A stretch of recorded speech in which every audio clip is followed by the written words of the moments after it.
뭐 이 정도면 하면 되겠다 하면서 그냥 무시하고 진행하면 다 뜯고 다시 해야 되는 일들이 또 생기는 겁니다.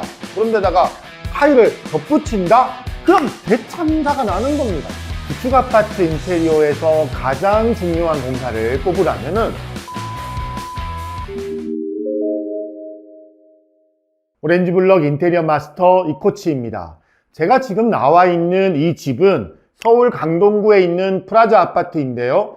1984년도에 이게 지어졌으니까 올해로 무려 41년이 된 그런 구축 아파트입니다. 제가 누누이 말씀드리죠. 이런 구축 아파트 인테리어 할 때는 기초부터 확실하게 공사하지 않으면 살면서 끊임없이 문제가 터져서 인생이 피곤해질 수 있는 거예요. 오늘 구축 아파트 인테리어 할 때 필수로 해야 되는 시공 리스트 알려드릴게요. 이 시공 리스트만 기억하시면 이제 구축 아파트 더 이상 걱정할 필요가 없습니다. 이 영상 끝까지 시청하시고 많은 꿀팁 얻어가시기 바랍니다. 지금 이 집처럼 오래된 30평대 구축 아파트 투베이 구조라면 현관이 매우 좁을 거예요. 그러면 반드시 이 현관의 볼륨을 최대한 확보를 해보세요. 이건 구축 아파트들의 공통점인데 예전 사진을 한번 보시면 현관이 매우 좁고 거실과 경계없이 그대로 노출되어 있죠. 공간 자체가 협소하니까 당연히 수납할 공간이 부족하고 외부에서의 그 소음과 먼지도 그대로 실내로 이렇게 들어올 수밖에 없어요. 그래서 거실 방향으로 있던 기존 벽을 좀 뒤로 물러가지고 새로 벽을 세우면서 신발장도 더 넉넉하게 확보를 하고 최대한 현관에서의 동선을 마치 40평대, 50평대처럼 길게 가져갈 수 있도록 그렇게 했습니다. 충분히 있어도 좋았겠지만 이 정도의 현관 깊이를 확보하는 것만으로도 충분히 소음이나 먼지가 실내로 유입되는 걸 방지할 수 있어요. 또 예전 현관에 그대로 노출되어 있던 분전함은 이렇게 새로 벽을 세우면서 신발장 안쪽으로 숨겨뒀고요. 그 옆에는 낮은 수납을 하나 더 두면서 최대한 수납 공간을 확보했습니다. 이 위쪽 파티션 일부분에는 유리를 이렇게 넣어주면 개방감도 확보가 되고 저쪽 채광이 현관까지 이어질 수 있도록 되는 거죠. 현관에서는 빠질 수 없는 게 또 있죠. 일괄소등 스위치인데요. 외출할 때 한 번에 불을 끄는 게 써보면 진짜 편해요. 이런 디테일도 꼭 챙기시기 바랍니다. 이렇게 현관을 넓히면서 거실을 침범하면 거실이 좁아지는 거 아니에요? 아니, 그렇지 않아요.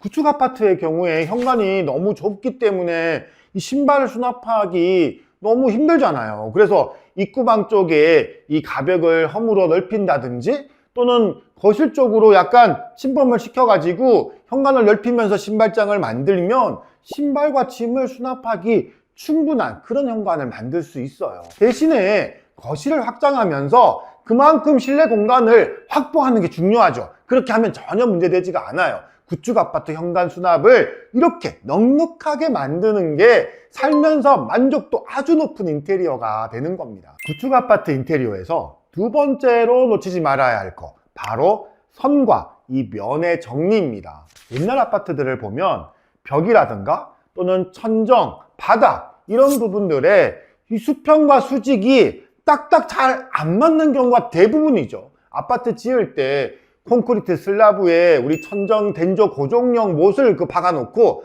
거기에다가 목재 이 구조틀을 고정해서 천정을 만들거든요. 그래서 구조틀 간격도 매우 넓은 데다가 고정력이 약하기 때문에 3, 40년 정도 지난 그런 아파트들 천정이 막 처지는 경우들이 많이 있는 거예요. 그래서 오래된 집들은 기존 천정 모두 철거하고 다시 시공을 해야 되는데 이 집은 천정도 아예 없이 콘크리트 슬라브에 바로 도배가 되어 있었죠. 그래서 천정을 새로 했습니다. 이렇게 했더니 기존에 들어갈 수 없었던 여기 이런 다운라이트라든가 간접 조명 같은 거 이런 것들도 충분히 넣을 수 있게 되었고요.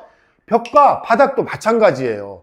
수직 수평이 안 맞는 채로 그대로 두면 붙박이장이라든가 가구 넣었을 때 가구와 이 면이 수평 수직이 딱 맞지를 않아요. 그래서 휠라나 서라운드라고 불리는 그런 별도 마감재를 가구와 벽 사이에 넣어서 마감을 하는데 이렇게 하면 인테리어 하고 나서도 미니멀한 그런 느낌이 들지 않고 안 예쁘죠. 그래서 3, 40년 정도 된 그런 구축 아파트들은 아예 새로 짓는다는 그런 생각으로 공사를 하시는 게 좋습니다. 단열, 난방 같은 그런 기초공사부터 말이죠. 이 집도 천정뿐만 아니라 대부분 이 벽면에도 목공이 다 들어갔어요. 울퉁불퉁한 그런 수직 수평 안 맞는 벽면들 정리하면서 깔끔하게 선이 딱딱 떨어지도록 그렇게 한 거죠. 특히 이 부분 좀 설명을 드리고 싶은데, 지금 보시면 이 현관 입구방부터 저쪽 공용욕실 좌측에 있는 침실까지 이 벽면 라인이 일자로 떨어지게 그렇게 시공을 했죠. 예전 벽면을 보시면 두 침실의 이 도화들이 안쪽으로 좀 더 들어가 있는 그런 형태였거든요.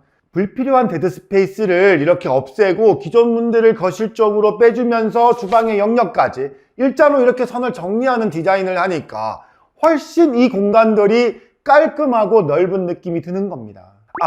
또 하나 알아두면 좋은 게, 이런 오래된 아파트 인터폰인데 이게 통신 라인이 위아랫집에 다 연결되어 있어가지고 이게 옮기는 게 안 되는 경우가 있어요. 또는 점검 때문에 이 인터폰 자리에 전선들을 폐쇄를 하면 안 되는 거죠. 이 집도 인터폰을 폐쇄를 하면 안 되는 그런 구조로 되어 있었고, 고객은 또 굳이 인터폰이 필요 없다고 하셔서 이렇게 이 벽면에 페이크 도어를 만들고 이 안쪽에다가 기존 인터폰 위치를 숨겨드렸어요.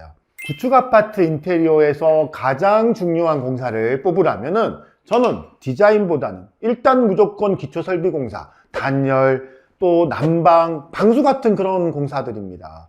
예산이 한정되어 있다 보니까 이것도 뭐 해야 되나? 이런 고민하는 것들이 분명히 있을 수는 있죠. 하지만 기초 설비 공사만큼은 과감하게 투자하는 게 장기적인 레이스로 봤을 때 오히려 비용을 아끼는 길이에요. 사람도 마흔이 되면 생애 전환기라 그래서 건강검진할 그런 항목들이 늘어나잖아요.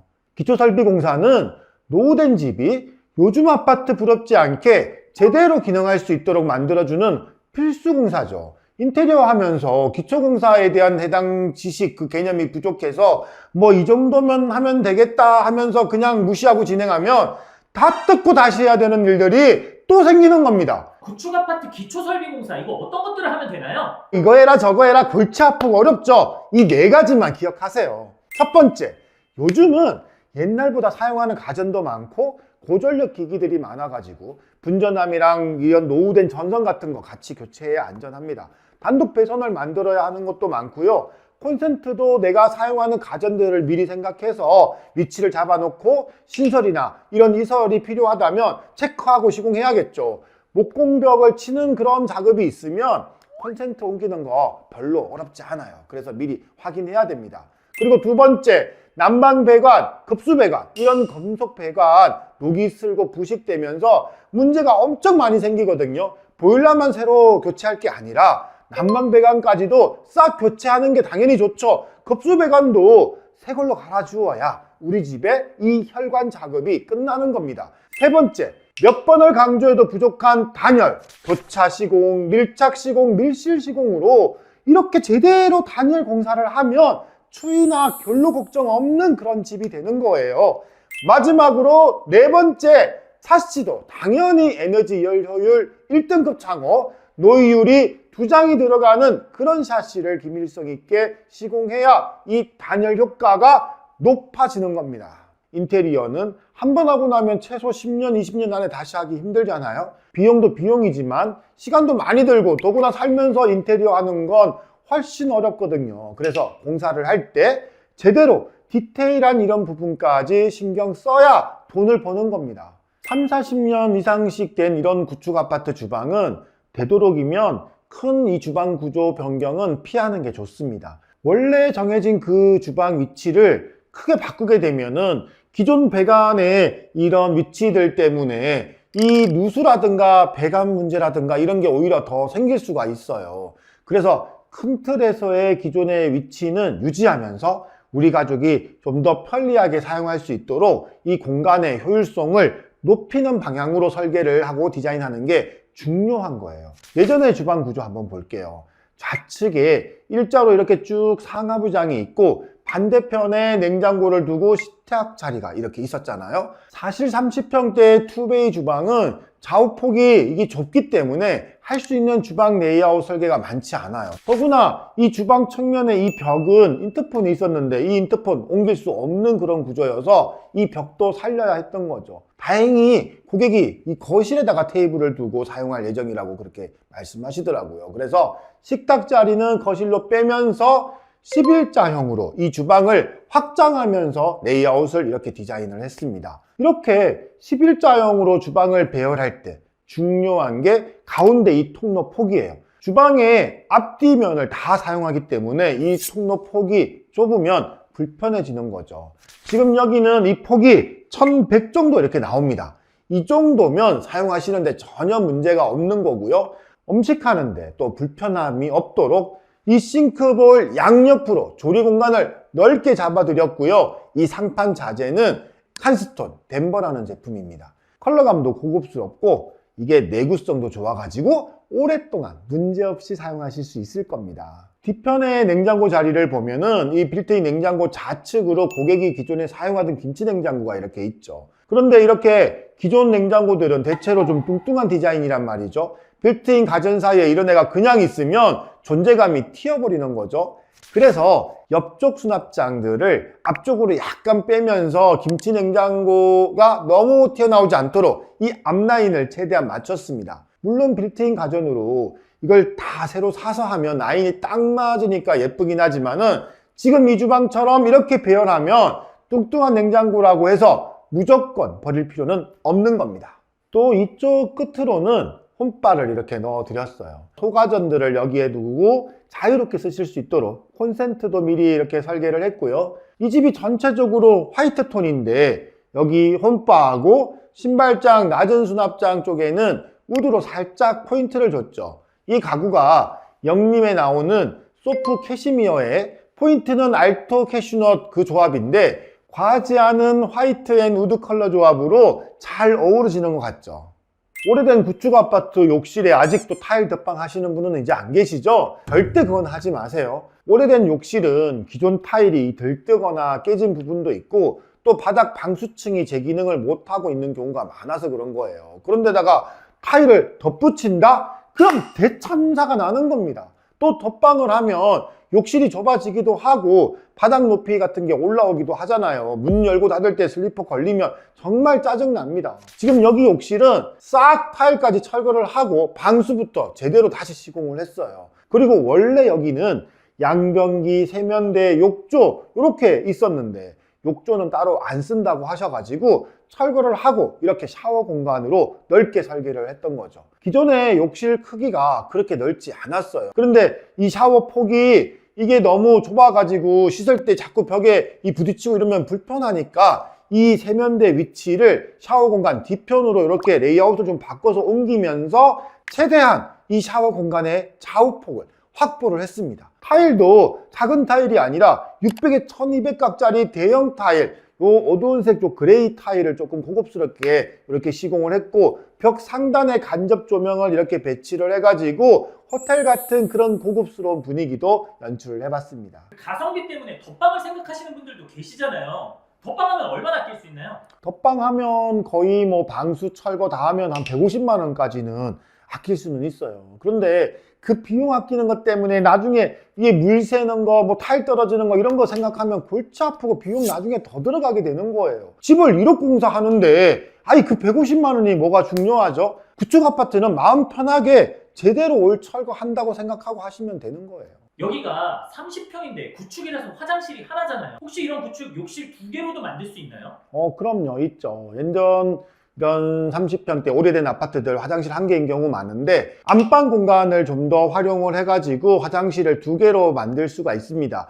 단 그럴 때는 안방 공간의 면적이 어느 정도 나오는지 잘 설계를 해야 되고 가급적이면 안방 발코니 쪽을 좀 확장을 해서 안방 공간을 좀 더 확보를 하고 그리고 화장실을 2개로 만들면 훨씬 더 효과적이죠. 화장실에 배관을 옮기고 이 구조를 바꿀 때는 이 화장실의 높이, 바닥 높이가 어떻게 나오는지 이게 정말 중요한데 그럴 때는 안방 쪽의 화장실은 좀 바닥이 안방 방바닥보다 조금 더 올라올 수 있다는 점, 이런 점을 설계할 때 주의하시면 될 것 같아요. 지금까지 40년이 넘은 구축 아파트 인테리어에서 반드시 챙겨야 할 핵심 시공 리스트 알려드렸는데 여러분 어떻게 보셨나요? 이게 과연 새 집처럼 잘 고쳐질까? 이런 걱정 때문에 오래된 구축 아파트가 가격이 더 저렴한데도 구매를 망설이는 그런 분들 많을 거예요. 여기 고객도 수도권 신축 아파트에만 살다가 이번에 서울로 들어오시면서 이 구축 아파트를 매매하셨는데 처음에는 이 아파트 외관을 보는 순간 참 먹먹했다고 해요.